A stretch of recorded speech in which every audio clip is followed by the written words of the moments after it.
Hi, good morning. ഇന്നത്തെ പരിപാടി ഇതാ, നമ്മുടെ വൈഫ് ഇന്ന് ചപ്പാത്തി പരത്തിക്കൊണ്ടിരിക്കുകയാണ്.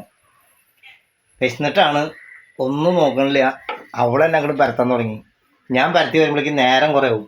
എനിക്ക് അങ്ങനെ കൃത്യമായിട്ടൊന്നും ചപ്പാത്തി പരത്തി ഇങ്ങനെ റൗണ്ട് ചെയ്തെടുക്കാനൊന്നും അറിയില്ല കേട്ടോ. ഞാൻ പരത്തുകയാണെങ്കിൽ വേറൊരു ഷേപ്പിലേക്ക് പോകാം. ചപ്പാത്തി പറയാൻ പറ്റില്ല, അതിനെ കിപ്പാത്തി അല്ലെങ്കിൽ കിട്ടണ താപ്പി എന്ന് പറയാൻ പാടുള്ളൂ.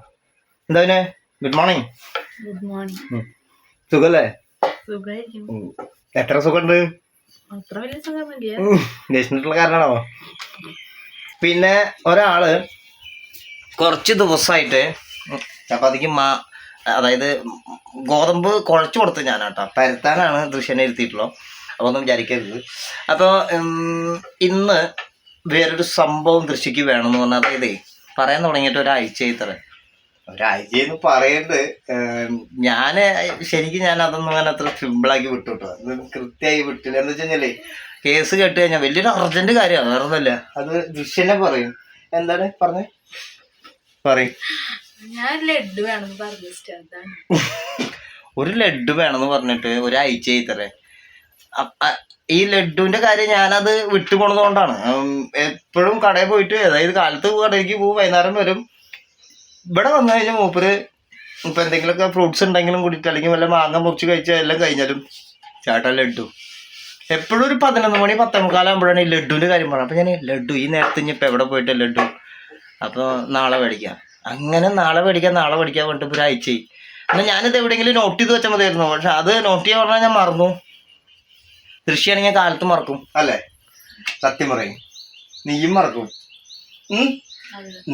അപ്പോൾ ഇന്നലെ വൈകുന്നേരം ഇതേപോലെ ലഡു പറഞ്ഞു. അപ്പോൾ ഈ ലഡു എന്ന് വൈകുന്നേരം പറഞ്ഞിട്ട് ഇന്ന് ലഡു മേടിച്ചിട്ട് ബാക്കി കാര്യങ്ങൾ കൊണ്ട് ഇപ്പോൾ ഈ ചപ്പാത്തി ഒന്ന് ഇങ്ങനെ ഈ ഗോതമ്പ് പൊടി ഒന്ന് ഞാൻ കുഴച്ച് കൊടുത്തിട്ട് കൃഷി പറഞ്ഞു, ഞാൻ പരത്താം, നിങ്ങൾ പോയിട്ട് വേഗം ലഡു മേടിച്ചിട്ട് പോവാ, കടകൾ തുറന്നുണ്ടാവില്ലോ പറഞ്ഞു. എന്താ ലഡുവിനോട് ഇത്ര കമ്പം എന്ന് അറിയില്ല. എന്തായാലും ഇപ്പോൾ മേടിച്ചിട്ട് വരാം. Good morning. മാഡം ഞൊണ്ടി വരുന്നുണ്ട്. കാലിന് കുഴപ്പമൊന്നുമില്ല, ഷോയാണത്. അയ്യോ, ഇന്ന് എന്താണ് എൻ്റെ കുട്ടിയാട്ടോ ഉണ്ണീനെ ഉറക്കണത്. അപ്പൊ ഇത്ര നേരം താരാട്ട് പാട്ട് പാടിയിട്ട് ഉണ്ണീനെ ഉറക്കണത് ദിയമോളാണ്. പിന്നെ ഇന്ന് സ്കൂളില്ല കേട്ടോ. ഒന്ന് എന്താ സ്കൂളില്ലാത്ത? ഇന്നെന്താ ഇല്ലാത്ത? അത് നിനക്കറിയില്ലേ? ഇതാലോചിച്ച് നോക്കുക എന്തൊക്കെ ഒന്നും ഇല്ലാത്തത്. ഇന്ന് ശനിയാഴ്ചയാണ്, അതുകൊണ്ടാണ്. ഓക്കെ ശരി, ഗുഡ് നൈറ്റാ, ബൈ. മൂപ്പരേ ഉണ്ണീനെ നോക്കാൻ പോകണം. അപ്പോൾ ഉണ്ണീനെ നോക്കിയിട്ട് വരാം. അപ്പോഴേക്കും ഞാൻ ഇപ്പോൾ ദൃശ്യത ഇതല്ല, നമ്മുടെ അടുക്കളൊക്കെ കണ്ട ഈ തട്ട്, ഇതൊരു പ്ലൈവുഡിൻ്റെ ഒരു ഇതാണ്. നമ്മളൊരു കട പൊളിച്ചപ്പോൾ, ഒരു തയ്ക്കുന്ന കടയാണ്, ടൈലറിങ് കട പൊളിച്ചപ്പോൾ കിട്ടിയിട്ടുള്ള തട്ടാണ്. അപ്പോൾ ഞാനത് എൻ്റെ ഒരു സുഹൃത്തിൻ്റെ പെട്ടിവണ്ടിയിൽ ഞങ്ങൾ കയറ്റി വന്നിട്ട് അങ്ങനെ വീട്ടിൽ കൊണ്ടുവന്ന് ഇറക്കി. അപ്പോൾ ഇതിൻ്റെ ഒരു ബാലൻസ് പീസാണ് ഇതവിടെ. ഇതുണ്ട ഇവിടെ ഇരിക്കുന്നത്, നമ്മൾ ഗ്യാസൊക്കെ വെച്ചിട്ടുള്ളത്. അപ്പോൾ അതുപോലത്തെ ഒരു തട്ടിൻ്റെ ബാലൻസാണ് ഇതപ്പോൾ ഈ ഇരിക്കുന്നത്. അത്യാവശ്യം സാധനങ്ങൾ ഇങ്ങനെ കയറ്റി വയ്ക്കുന്നത് മാത്രം. പിന്നെ നമ്മളെന്തായാലും ഈ ഒരു വീട്ടിലെ ഒരു സെറ്റപ്പൊക്കെ അറിയാമല്ലോ. അപ്പോൾ ഈ ഇപ്പം നിലത്ത് ഇരുന്നിട്ടുള്ള കാര്യങ്ങളാണ് കൂടുതൽ. ഇത് പാത്രമൊക്കെ കഴുകി വെച്ച് ഞങ്ങൾ ഇവിടെ തന്നെ വെക്കുക. ഇവിടെ റാക്ക് ഉണ്ടായിരുന്നു, അതായത് ഇങ്ങനെ സ്റ്റാൻഡുകൾ ഇതേപോലത്തെ പ്ലൈവുഡിൻ്റെ ഉണ്ടായിരുന്നു. പക്ഷെ ഞാനിത് ഇവിടെ കുറച്ച് പെയിൻ്റൊക്കെ അടിക്കാൻ വേണ്ടിയിട്ട്, അന്ന് ഉണ്ണീനെ ദൃശ്യപ്രസവം കഴിഞ്ഞിട്ട് നമ്മൾ ഊരകത്തുനിന്ന് വല്യമ്മയുടെ വീട്ടിൽ നിന്ന് ഇങ്ങോട്ട് വരുമ്പോഴേക്കും ഇവിടെ ഒന്ന് പെയിൻ്റ് അടിക്കാൻ വേണ്ടിയിട്ട് മൊത്തം ഇവിടുത്തെ സ്റ്റാൻഡുകളൊക്കെ ഇറക്കി വെച്ചു. പിന്നെ ഞാനും അത് കയറ്റി വെച്ചിട്ടില്ല എന്ന് മാത്രം. എനിക്ക് തോന്നി സ്റ്റാൻഡ് ഇല്ലാതിരിക്കുമ്പോഴാണ് ഒന്നും കൂടി കൂടുതൽ വൃത്തിയെന്ന് തോന്നി. അപ്പോൾ അത്യാവശ്യം സാധനങ്ങൾ മാത്രമേ നമ്മളിപ്പോൾ അടുക്കളയിൽ വയ്ക്കുള്ളൂ. ബാക്കിയൊക്കെ അപ്പുറത്തൊരു സ്റ്റോർ റൂം പോലെ ഒരു റൂം കൂടി ഉണ്ടല്ലോ. അതായത് അനിയൻ താമസിച്ചിരുന്ന വീട് ഇപ്പോൾ അവിടെ ഒഴിവായതുകൊണ്ട് ചപ്പാത്തിക്കൊക്കെ ദൃശ്യ പരത്തിയൊക്കെ റെഡിയാക്കി വെച്ചിട്ടുണ്ട്. ഇന്നെ എടുക്കുക, ചൂടുക എന്നുള്ളതാണ്. അപ്പം ഞങ്ങൾ ചപ്പാത്തി പരത്തണത് എന്തിലാന്നുള്ളത് കാണിച്ചു തരട്ടെ. നമ്മൾ ഈ ഇരിക്കണ പലകയുണ്ടല്ലോ, ഇരിപ്പലക, അതിൽ പൊടിയിട്ടിട്ട് ഞങ്ങൾ ഈ വടി കൊണ്ട് തന്നെയാണ് ചപ്പാത്തിക്ക് പരത്തുള്ളത്. ഒറിജിനൽ വടിയാന്ന് മാത്രം. അപ്പോൾ ഇതിലാട്ടെ പരത്തുക. നിങ്ങൾക്ക് എന്തിലാണ് പരത്തുക എന്നുള്ളത് പറഞ്ഞല്ലോ. നമ്മുടെ മാഡം ഇതവിടെ ചപ്പാത്തി ഓരോന്നായിട്ട് ഇങ്ങനെ ചുട്ട് എടുക്കണു. അപ്പോൾ നമ്മൾ വെറൈറ്റികളാണ് ഇപ്പോൾ പിടിക്കുന്നത്. എന്താ വെച്ച് കഴിഞ്ഞാൽ, വെറൈറ്റി മീൻസ് ഇതൊക്കെ നമ്മൾ ഉണ്ടാക്കി കഴിക്കാറുള്ളത് തന്നെയാണ്. പക്ഷേ ഗർഭിണി ആയപ്പോൾ തൊട്ടിട്ടാണ് ഇതൊക്കെ കുറച്ച് അവൾ ഒഴിവായി തുടങ്ങിയത്, ഈ പലഹാരപ്പണി എന്നുള്ളത്. അല്ലെങ്കിൽ കാലത്തൊക്കെ എന്തെങ്കിലും അതേപോലെ, അല്ലെങ്കിൽ നമ്മൾ തോന്നുമ്പോഴൊക്കെ വൈകുന്നേരമൊക്കെ ചിലപ്പോൾ ഞങ്ങൾ ചോറൊക്കെ ഒഴിവാക്കും. വൈകുന്നേരമൊക്കെ നമ്മൾ ചപ്പാത്തി തന്നെയല്ലേ? ചപ്പാത്തി ഉണ്ടാക്കാറുണ്ട്. അതെ. ഇപ്പൊ ഉണ്ടാക്കാറില്ല. നമ്മൾ ആ വാടക വീട്ടിലായിരുന്നപ്പോഴും ക്രേസി അമ്മച്ചി നമ്മുടെ അമ്മച്ചിയുടെ വീട്ടിൽ വാടകയ്ക്ക് ഇരിക്കുമ്പോൾ നമ്മൾ കൂടുതൽ ചോറിനേക്കാൾ വൈകുന്നേരമൊക്കെ നമ്മൾ ചപ്പാത്തിയാണ്. ചപ്പാത്തിയാണ് ഉണ്ടാക്കാറ്. ചോറ് ഞങ്ങൾ ഒഴിവാക്കാനുള്ള കാരണം എന്ന് വെച്ച് കഴിഞ്ഞാൽ ഞങ്ങൾക്ക് റേഷൻ കാർഡില്ല. റേഷൻ കാർഡ് ഇല്ലാത്തതുകൊണ്ട് ഞങ്ങൾ ഈ അധിക വില അരി കൊടുത്തിട്ട് മേടിക്കുക. അപ്പോൾ പരമാവധി അരിയൊക്കെ നമ്മൾ കുറച്ചിട്ട് അരി ഭക്ഷണം കുറച്ച് ഞങ്ങൾ ചപ്പാത്തി ഇങ്ങനത്തെ സാധനങ്ങളൊക്കെയാണ് കൂടുതൽ ഉപയോഗിക്കുക. എങ്ങനെയുണ്ട് ചപ്പാത്തി? പിന്നെ ദൃശ്യ ചപ്പാത്തി ഉണ്ടാക്കുന്ന ഒരു പ്രത്യേകത എന്ന് പറഞ്ഞു കഴിഞ്ഞാൽ എങ്ങനെ അന്ന് പറഞ്ഞു കൊടുത്തത്? എന്ത് കുഴക്കണതാ? അല്ല, ഈ വെളിച്ചെണ്ണ അയച്ചിട്ട് അങ്ങനത്തെ ഒരു വെളിച്ചെണ്ണ ഞാൻ ചിലവിലൊക്കെ ഒഴിക്കും, ചിലവിലൊന്നും ഒഴിക്കില്ല. അതായത് ഒന്ന് കല്ലിന്ന് കിട്ടാൻ വേണ്ടിയിട്ടാണ് ഒരു തുള്ളി വെളിച്ചെണ്ണ അങ്ങനെ. ഒരു മണം ഉണ്ടാവില്ല ശരിക്കും. അപ്പൊ ഇതൊരു ഭൂരി ചപ്പാത്തിയാണ്. ഭൂരി ചപ്പാത്തി എങ്ങനെ പേരിടാം? യമ കൊടുക്കേണ്ടി ഇറങ്ങിയാ എങ്ങനെ വേണമെങ്കിലും പേരിടാം. ഭൂരി ചപ്പാത്തി, പുകയുള്ള ഭൂരി ചപ്പാത്തി. നിങ്ങളെങ്ങനെ ചപ്പാത്തിയൊക്കെ ചോറുമ്പോൾ പുക ഉണ്ടാവുമോ? ഞങ്ങൾ കണ്ടാവും വെറൈറ്റിയാണ്.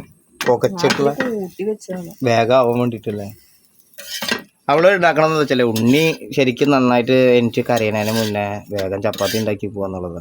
അപ്പം നിങ്ങൾ തോന്നുന്നുണ്ടോ അപ്പം ഇയാൾക്ക് ഇത് ചപ്പാത്തി ഉണ്ടാക്കി കൂടെ എന്തിനാ ഇങ്ങനെ വീഡിയോ എടുക്കണമെന്ന്? അപ്പം ആരാ വീഡിയോ എടുക്കുക? ഞങ്ങൾക്ക് എഴുതാനല്ലേ അറിയുള്ളൂ, വായിക്കാൻ അറിയില്ലല്ലോ. പിന്നെ ഇപ്പം ഇത് അത്ര ഭാരപ്പെട്ട പണിയൊന്നുമില്ല അല്ലല്ലോ ദൃശ്യ? ഓ അതിലും വലിയ പണികൾ നമ്മൾ എടുത്തേക്കണം. ഒന്ന് പോയി പണിയാക്കും അല്ലേ? അങ്ങനെ പറയും. സപ്പോർട്ട് ഇടപെടറാ ഉണ്ണി. അപ്പൊ കിട്ടും, ഇപ്പൊ കിട്ടും പറയും. അതെ, ഞങ്ങള് വണ്ടി ഇവിടെ പാർക്ക് ചെയ്തൊക്കെ ആയിരുന്നല്ലോ. അതെ, നിങ്ങളാണല്ലോ വന്ന് അടിച്ചത്. ഇനി ഞങ്ങൾ നേളെ മേലൊക്കെ ഇങ്ങനെ ചെയ്യില്ലാണ്. എന്താ വെച്ച് കഴിഞ്ഞാൽ എന്താ ചെയ്തെടുത്തോ, അല്ലെങ്കിൽ ഈ വണ്ടി വേണമെങ്കിൽ നിങ്ങൾ എടുത്തോളൂ.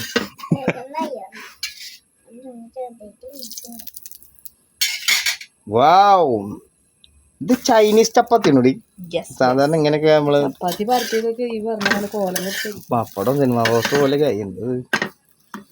തിരക്ക് കൂടിയിട്ടേ കുഴപ്പമില്ല. അപ്പൊ ഷേപ്പ് ഒന്നും നോക്കണ്ട, നമ്മളിപ്പോ ഹോട്ടലിലേക്ക് കൊടുക്കാനൊന്നല്ലല്ലോ. ഓമ്പോ ഇതെന്തത്? വാവ്, ഇതാരും തന്നെ ഓർഡർ ചെയ്യരുത് കേട്ടോ. കാരണം നമ്മൾ ഒരിക്കലും ഇത് അയച്ചു തരുന്നതല്ല. നമ്മൾ ചിലപ്പോൾ ഇവരെ പല സ്ഥലങ്ങളിലും ചേച്ചി ഞങ്ങൾക്ക് അതേപോലത്തെ പുകയുള്ള ചപ്പാത്തി തരുമെന്നൊക്കെ ചോദിക്കും. ഇത് റയറാണ്, ഇതൊരാൾക്കും കിട്ടില്ല. ഇനി കഴിക്കണം എന്നുള്ളവർ ഇവിടെ വരിക. ഗോതമ്പ് പൊടി നിങ്ങൾ തന്നെ കൊണ്ടുവരണം കേട്ടോ. കാരണം എത്ര പേര് വരുന്ന അറിയില്ലല്ലോ നമ്മുടെ വീഡിയോ കണ്ടിട്ട്. അപ്പോൾ അത്രയും പേര് വരിക, ഗോതമ്പ് പൊടി കൊണ്ടുവരിക. ഞങ്ങളിവിടെ കുഴച്ച് തരുന്നതായിരിക്കും. എന്നിട്ട് ഇതേപോലെ ചപ്പാത്തി നമ്മുടെ ദൃശ്യം ഉണ്ടാക്കി തരുന്നതായിരിക്കും. പുക ചപ്പാത്തി. അതെ. ഉണ്ണി തുടങ്ങിയിട്ട് എത്തുമ്പോ നീയ പരമാവധി എന്നാലും നോക്കണ്ടിട്ട് എന്ത് ഈ പുക വരണേ? ശരി ശരി. ഞാൻ എൻ്റെ അമ്മക്കൊക്കെ തുടർന്ന് വന്നിട്ട് ഇതുവരെ ജീവിതത്തിൽ പുക കണ്ടിട്ടില്ല ഇങ്ങനെ. അപ്പൊ ഞാൻ പറയാ, നിങ്ങളത് എവിടത്തെ സ്റ്റൈലാന്ന് അറിയില്ലല്ലോ. പിന്നെ നീ കുറച്ചാൾ കോയമ്പത്തൂരൊക്കെ ഉണ്ടായിരുന്നല്ലോ. അപ്പൊ ഇനിയിപ്പോ അവിടെയൊക്കെ ഇങ്ങനെ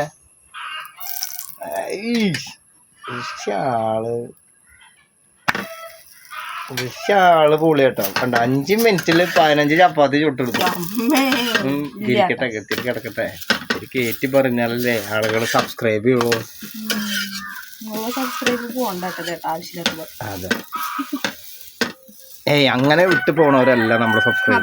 ചോദിച്ചു നോക്കിയേ, അങ്ങനെ വിട്ടു പോണവരാണ് ചോദിച്ചേ. ഒരു ചപ്പാത്തി ചുട്ടിട്ടൊന്നും സബ്സ്ക്രൈബേഴ്സ് പോവില്ല. ചോദിച്ചു നോക്കിയേ. അങ്ങനെ പോവോ സബ്സ്ക്രൈബറേ? സബ്സ്ക്രൈബർ എന്ന് പറയുമ്പോ പുല്ലിംഗം മാത്രല്ലേ നീ പറഞ്ഞു, സ്ത്രീലിംഗം പറയും. സബ്സ്ക്രൈബറുകളെ സ്ട്രോബറികൾ എന്നൊക്കെ കേട്ടിട്ടുണ്ടാവും. പിന്നെ ഇന്നലെ നമ്മൾ ഇട്ട വീഡിയോയിൽ ഒരാൾ കമൻറ്റ് ചെയ്തിട്ടുണ്ട്, ഒരമ്മ രാകേഷ് ദൃശ്യ ദിയെ നിങ്ങളുടെ അമ്മയാണെന്നൊക്കെ പറഞ്ഞിട്ട്. നമുക്ക് പാലക്കാട് നിന്നാണെന്ന് പറഞ്ഞിട്ട് പാലക്കാട്ടിൽ നിന്ന് ഒരു അമ്മ വന്നിട്ടുണ്ട്. അമ്മേ, നമ്മുടെ മാൻ വിളി കേൾക്കാൻ ഞങ്ങൾക്ക് ഇഷ്ടമാണ് കേട്ടോ. ഇതെന്നാ നിങ്ങൾ വരുന്ന ഇങ്ങോട്ട് കുറേ പേർക്ക്. പിന്നെ ഇന്നലെ ഉണ്ണിക്കൊരു ഗിഫ്റ്റ് കൊടുത്തില്ലേ നമ്മുടെ സന്ദീപിൻ്റെ. അപ്പോൾ സന്ദീപ് അവർ ഗിഫ്റ്റ് കൊടുത്തപ്പോൾ കുറേ പേര് കമൻറ്റ് ചെയ്യുന്നുണ്ട് കേട്ടോ. ഞങ്ങൾക്കും ഗിഫ്റ്റ് കൊടുക്കണമെന്നുണ്ട്, ഞങ്ങൾക്ക് ഉണ്ണിക്കൊരു ഉടുപ്പ് കൊടുക്കണമെന്നുണ്ട്. നിങ്ങൾ കമൻറ്റിൽ പിൻ ചെയ്യോ നിങ്ങളുടെ അഡ്രസ്സ് അങ്ങനെയൊക്കെ പറയുന്നുണ്ട്. കുറേ പേര് അങ്ങനെ ചോദിക്കുന്നുണ്ട്. നമുക്ക് എന്തെങ്കിലും അങ്ങനെ ചെയ്യണോടെ? ചിലവർക്ക് കൊടുക്കാനൊക്കെ പറയുന്നുണ്ട്. നമ്മളിതുവരെ ഒന്നും അങ്ങനെ അംഗീകരിച്ചിട്ടില്ല. അംഗീകരിച്ച് മീൻസ് ആർക്കും അതൊരു ബുദ്ധിമുട്ടാവരുത്. ഇത് വെച്ചിട്ടാണ്, അല്ലാണ്ട് ഇപ്പം നമുക്ക് ഇഷ്ടമല്ലാണ്ടല്ല. പിന്നെ കുട്ടിക്ക് ഇപ്പോൾ ഉടുപ്പ് കൊടുക്കുകയാണെങ്കിൽ ഇപ്പം അച്ഛനെ ഷർട്ട് കിട്ടുകയാണെങ്കിൽ എനിക്ക് ഒരു കുഴപ്പമില്ല. എല്ലാവരും കുട്ടിക്കാണ് കൊടുക്കുന്നത്. അതെ, അച്ഛനിപ്പോൾ 2 ജോഡി ഷർട്ട് ഒരു പാൻറ് ഒക്കെ കിട്ടുകയാണെങ്കിലും സന്തോഷമുള്ളൂ. എനിക്ക് എന്തെങ്കിലും സന്തോഷക്കുറവുണ്ടായില്ല.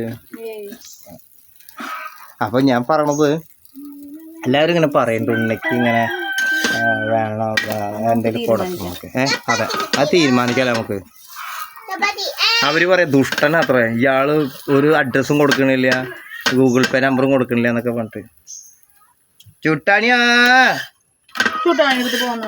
ആ ഉണ്ണിയുടെ പേര് എല്ലാവർക്കും അറിയണ്ട. ഉണ്ണിയുടെ പേര് അടു. ഞാൻ അടു എന്ന് വിളിക്കാം. അടു. ദിയമോള് ഷോഷ്. ദിയമോളിനെ ഞാൻ ചെറുപ്പത്തിൽ വിളിച്ചിട്ടുണ്ടായിരുന്നത് ഷോഷ്. ഇതിൻ്റെ ഷോഷാട്ടാ, അച്ഛൻ്റെ ഷോഷ് മോളത്. പിന്നെ ഇതാണ് അടു. അടു ഇപ്പോൾ കൊതുവാലിൻ്റെ ഉള്ളിലാണ്. അടുവാ ആര്യ അത്? അടുവോ അടുവോ അടുവോ ആടത് പൊന്നാ തൊത്തുമ്പോ ഓടിവാ. കൊതുവല തട്ടിണ്ട് തലയുടെ അതില്, അതാണ് ചിലപ്പോ. ആര്യത് കൊതുവല നയിച്ചെടുത്തവനെയാ. എന്നിട്ട് അച്ഛൻ്റെ കുട്ടി ഇവിടെ ഇരിക്കി, അമ്മക്ക് വരും. ഞാൻ എന്നിട്ട് കടവരുന്ന് പോവാനാ. ഓക്കെ ആര്യ ആര്യ പോയിട്ട് പിന്നെയാ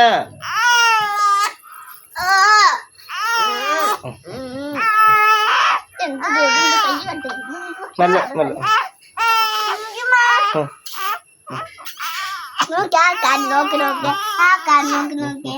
ഉണ്ണി പുറത്തേക്ക് എത്തിയോ വാലടെ? ദൃശ്യ മൂപ്പരേ മറ്റേ കൊതുവാലയുടെ ഉള്ളിൽ നിന്ന് പുറത്തേക്കൊക്കെ ചാടാൻ തുടങ്ങിയിട്ടുണ്ട്. തിരിഞ്ഞു തുടങ്ങി അല്ലേ? തിരിയാൻ തുടങ്ങിയില്ലേ ചെറിയ കൊതുവലയുടെ ഉള്ളിൽ നിന്ന്? അപ്പോൾ പോരായ്മയാവൂല്ലോ ഇനി കൊതുവല? എന്താ വെച്ചാൽ കയ്യും കാലൊക്കെ തട്ട തുടങ്ങിയില്ലേ? ഞാൻ പോയ ഗ്യാപ്പിലൊരു കഷ്ണം കഴിച്ചാ ചെറുതായിട്ട്. Nice plan. കഴിച്ച എങ്ങനെയുണ്ട്? വെരി ടേസ്റ്റി അല്ലേ? നല്ല ടേസ്റ്റ് ഉണ്ട് അല്ലേ? അണ്ടിപ്പരിപ്പും ബദാമൊക്കെ ഇട്ടിട്ട്. അപ്പം അങ്ങനെ നമ്മുടെ ഇന്നത്തെ പുക ചപ്പാത്തി ഞങ്ങൾ ഇന്ന് നമ്മുടെ വീഡിയോയിലൂടെ നിങ്ങൾക്ക് പ്രഷർക്ക് വേണ്ടി കാണിച്ചു തന്നിരിക്കുകയാണ്.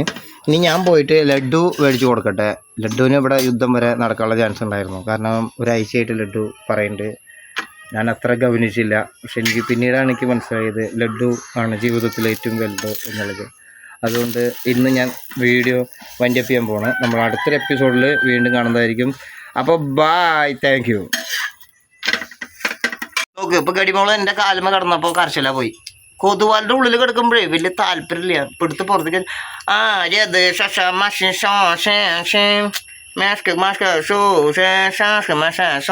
ഇവിടെ ഇങ്ങനെ കിടന്നിട്ട് കണ്ട ഈ പ്രകൃതി ഭംഗിയൊക്കെ ഇങ്ങനെ ആസ്വദിക്കുകയാണ്. അവൾക്ക് ഇങ്ങനെ പുറത്തേക്ക് നോക്കി കിടക്കാൻ ഭയങ്കര ഇഷ്ടമാണ്. മഴയൊക്കെ പെയ്യുമ്പോൾ ചിലപ്പോൾ ഞാൻ ഇവിടെ കൊണ്ടുവന്ന് നിർത്തും. തണുപടിക്കുന്നുള്ളതല്ല കേട്ടോ, ഞാൻ കുറച്ച് നേരം ഇവിടെ ഇങ്ങനെ കൊണ്ടുവന്ന് നിർത്തുമ്പോൾ മഴ ഇങ്ങനെ ചാർന്ന് നോക്കും. ആര്യത് ആര്യത് വേണ്ട. ഇപ്പൊ എന്തെങ്കിലും ഒരു ശബ്ദം ഉണ്ടാക്കിയ ഒച്ച എനക്കും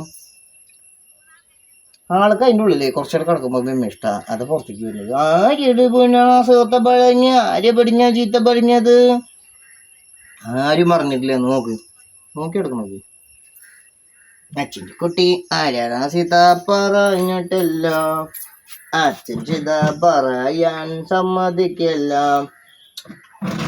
ഓക്കെ, ലഡ്ഡു മേടിച്ചിട്ട് കാണാം.